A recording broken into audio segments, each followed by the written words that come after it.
سلام.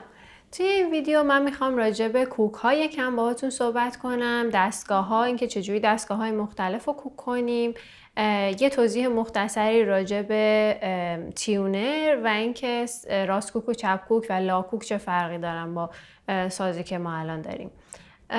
توی ویدیوی قبلی که من برای تیونر درست کردم خیلی بیسیک و پایگی همه چیز رو سعی کردم در مختصر ترین حالت و پایگی ترین حالت توضیح بدم که خیلی پیچیده نشه برای کسایی که خیلی آشنایی ندارن با کوک کردن و دفعات اولشون هستش که میخوان سازو خودشون کوک بکنن. چند تا نکته کوچیک که میخوام بهشون اشاره کنم. یکی علامت 440 هستش که روی تیونر میبینیم. فرق نمیکنه از چه تیونری استفاده بکنین، از هر مارک و برند و کمپانی که شما استفاده بکنین تیونر رو، همشون دارن یه سری فرکانس رو به شما نشون میدن و کلیتشون یکیه، حالا شکل ظاهریشون ممکنه یه کمی با هم دیگه فرق بکنه. 440 که میبینین روی تیونرها هستش نشون دهنده فرکانس پایگی و مبنای فرکانسی هستش که ما سازمون رو باهاش کوک میکنیم. اکثرا سازهای غربی رو پیانو و یا ارکستر، سازهایی که تو ارکستر میزنن، وقتی که میخوان سازشون رو کوک کنن روی 440 کوک میکنن. ما اجباری نداریم حتما که سازمون رو روی 440 کوک کنیم، مخصوصا اگر که میخوایم تنهایی خودمون سولو ساز بزنیم و نمیخوایم توی گروهی کنار نوازنده های دیگه بشینیم و ساز بزنیم. اصراری نیست که حتما 440 باشه کوکمون و مخصوصا سازهای ایرانی رو حتی خیلی وقتها عمدن کمتر از 440 کوک میکنن که یکم تنین بیشتری داشته باشه، یکم بمتر بخونه و خیلی از سازها حتی پایینتر هم اگه کوک بشن بهتر صدا میدن. 440 نشون دهنده فرکانس همونطور که گفتم، یعنی اینکه لایی که ما میزنیم 440 بار در ثانیه داره میلرزه و این لا رو ما میذاریم مبنا که بقیه نوت هامون رو هم بر مبنای همون 440 کوک کنیم. حالا من میتونم 440 رو بیارم پایین تر بذارم 35 37 و یا هر فرکانسی که احساس میکنم ممکنه بهتر باشه. یه نکته که هست اینه که سنتور و کلا سازهای ایرانی خیلی برای طولانی مدت کوک رو نگه نمیدارن و بعد از اینکه کوکشون کنیم، بعد از یه مدت کوکشون معمولا میفته یا اگر جای سردی باشه کوکش ممکنه بره بالاتر و احتیاجی که کوکش هر چند وقت یه بار چک بشه و دوباره کوک کنیم سازو. یه نکته ای که هست اینه که کل کوک ساز همش با هم دیگه ممکنه بیاد پایین‌تر. مثلا اگر من امروز سازمو 440 کوک میکنم، 3-4 روز دیگه اگه بیام چک کنم ممکنه کلش اومده باشه پایین‌تر و عقربه تیونرم به جای اینکه بیاد روی 0 وایسه همشون رو یکم پایین‌تر نشون بده. اگر بعد از مثلا یه مدت که سازتون رو کوک کردین احساس میکنین یه دونه از سیماتون ناکوکه و میخواین اون یه دونه سیم رو کوک کنین، مثلا من فکر میکنم فام الان خیلی خوش صدا نیست و میخوام فا رو فقط کوک کنم، نمیخوام کل سازم رو کوک کنم، اول از همه کاری که باید بکنم اینه که ببینم کلیت کوک سازم کجاه، آیا هنوز رو 440 هست یا رفته بالاتر یا پایینتر. چون اگه کلش عوض شده باشه و من بیام فام رو 440 کوک کنم باز با بقیه همخونی نداره. پس اول باید کلیتش رو چک بکنم با تیونر. مثلا الان من سازم رو مدتی پیش کوک کردم و میخوام فامو الان کوک بکنم، به خاطر میخوام چک کنم ببینم کل کوک سازم الان هنوز 440 هست یا نه. دومو میزنم که روی حالت بکاره و علامت خاصی نداره، حالت طبیعیشه و چک میکنم ببینم رو تیونر کجا نشون میده. خب از 440 داره عقربه پایین تر وای میسه.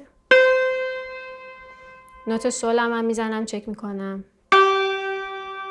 سولم حدوداً همونقدر پایین تر اومده. ره هم همینطور.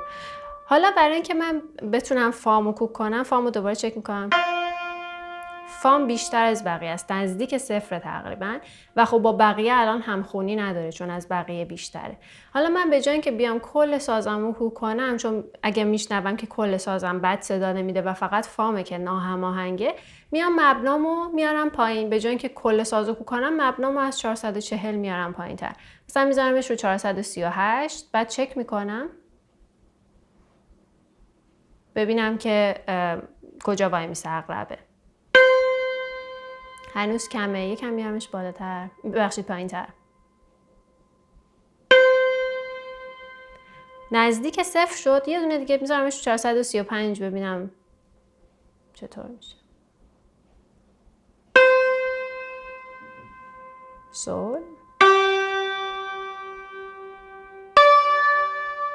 خب الان تقریبا همشون نوتام، این نوتای پایه‌ای که دارم میزنم روی 435 تقریبا هولوش صفر وای میزن. پس من الان کوک سازم از 440 که کوک کرده بودم اومده پایین تر و شده حدوداً 435. حالا وقتی فام رو تنها میخوام کوک کنم میام فام رو 435 کوک میکنم، دیگه 440 کوک نمیکنم. چون که میبینید فام یه 10 سنت 20 سنتی از 435 بالاتره. پس الان اگه فامو بیارم روی صفر با بقیه همخونی پیدا میکنه و کوک میشه. این یه نکته بود که لازم دونستم بهش اشاره کنم.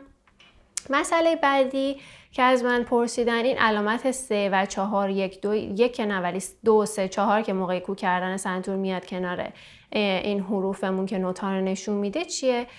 این جای نوت رو نشون میده. همونطور که میدونیم ما فقط یه دونه سول یا یه دونه دو توی سنتور نداریم. 3 تا سول داریم، 3 تا دو داریم. اگه این بمو داشته باشیم 4 تا دو داریم. و این نشون میده که این سولی که تیونر داره به ما نشون میده کدوم سوله. سول سیمای سفیده، سول زرده، کدومه. الان من سول سیمای سفیدمو که میزنم کنارش یه شماره 4 نشون میده. این سول 4، سول زردم میشه سول 3، سول پشت خرکم میشه سول 5 و این روی کلابیه های پیانو که نگاه بکنین این دونه دونه از اولین نوتی که داریم از اولین دو شروع میشه و 1 2 3 4 میره بالا همینجوری تعدادش و با پیانو این سول وسط ما میشه 4مین سولی که روی کلیدهای پیانو هستش. مسئله دیگه‌ای که لازمه بهش اشاره کنم اینه که معمولاً ما سیم ها رو دونه دونه با تیونر کوک نمی کنیم و فواصل هم معمولاً فواصلی شارپ نیستش که بیاد رو صفر همه وایسه و یه کمی بالا پایینی و کم و زیادی داره. ولی در ابتدا که ما هیچی از این فواصل نمیدونیم، هنوز گوشمون عادت نکرده به نواختن، فاصله ها رو خیلی نمیشناسه، بهترین راه به نظر من استفاده از تیونر هستش که بتونیم سازمون رو به دقیق ترین حالت ممکن کوک بکنیم و بعد از یه مدت کوک کردن و ساز زدن کم کم گوشمون با این فواصل و ناهماهنگی‌ها و همخونی‌ها متون و متوها آشنا میشه و میتونیم بیشتر از گوشمون کمک کنیم و سازمون رو کوک بکنیم. مثلا برای فاصله ربع پرده ما گفتیم که حدوداً بین اگر بخوایم خیلی دقیق یعنی ریاضی وار اینو خوردش بکنیم بین هر نیم پرده ما 100 سنت فاصله داریم. هر کدوم از این نشونه های کوچیکی که روی تیونر هستش 1 سنته و هر نیم پرده ما 100 سنت فاصله است. پس هر ربع پرده که بخوایم کوک بکنیم اگر بخوایم دقیق اینو نصفش کنیم 50 سنت میشه فاصلش و روی تیونر که نگاه کنیم از 0 تا مثبت 50 داریم معمولا و از 0 تا منفی 50 که این 50 میشه 1 ربع پرده و ما اگه بخوایم ربع پردهمون رو دقیق اون وسط کوک بکنیم باید بیاد روی مثبت 50 که معمولا یکم کمتر کوکش میکنیم. ولی حالا همین ربع پرده هم در دستگاه‌های مختلف با همدیگه فرق می‌کنه. یعنی همیشه ربع پرده ما یک جای ثابت نیست و یا حتی بین نوازنده‌های مختلف هم ربع پرده‌هاشون بنا به اون چیزی که گوش خودشون تشخیص میده و براشون دلپذیرتر به گوش میاد با همدیگه فرق می‌کنه. و این یه چیزی هستش که با گوش دادن زیاد به موسیقی، با تجربه، با ساز زدن به این نتیجه میرسین که میتونین این رو بشناسه گوشتون که ربع پرده‌ای که دارین کوک می‌کنین کجا بهتر صدا میده. پس به صورت کلاسیک ما این کار نمی‌کنیم که تمام فواصلمون مثل پیانو که داره کوک میکنه همه بیاد روی صفر وایسه، ولی برای دوره مقدماتی که هنوز ما خیلی گوشمون ترین نشده، گوشمون خیلی یاد نگرفته که خودش این رو تشخیص بده، به نظر من بهترین کار اینه که از تیونر استفاده کنیم تا کم کم این توانایی رو به دست بیاریم که بتونیم با استفاده از گوشمون چه فواصل رو کوک کنیم و چه 4 تا سیم رو با هم دیگه بتونیم با استفاده از گوشمون کوک کنیم.